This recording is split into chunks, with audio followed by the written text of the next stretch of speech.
Hello বন্ধুরা, কেমন আছো তোমরা সবাই? আজ আমরা কথা বলবো ভিটামিন বি 12 নিয়ে, যার ডেফিসিয়েন্সির কারণে প্রচণ্ড শরীরের মধ্যে মাসেলস পেন হয়, বোন পেন হয়।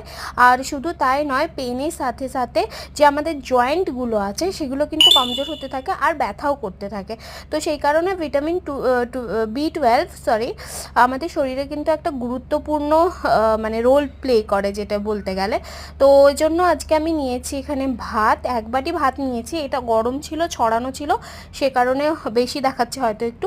আর নিয়েছি চিংড়ি ভাপা, খুব অল্প তেলের, একটু সর্ষে দিয়ে চিংড়ি ভাপা। তার সাথে নিয়েছি আমি এখানে 100 গ্রাম চিকেন, আর সাথে গ্রিন স্যালাড। তোমরা চাইলে স্যালাডটা বদলে নিতে পারো, অন্য কিছুও নিতে পারো, বা ভাতের পরিমাণ আরেকটু কম করে আরেকটু প্রোটিন মানে চিকেনটা অ্যাড করতে পারো। চিংড়ি মাছটা বেশি খেও না, কারণ ওটা বেশি খেলে কিন্তু ভিটামিন বি 12 যেমন আছে, অ্যালার্জিরও সমস্যা হতে পারে। So yeah, that's for today. By.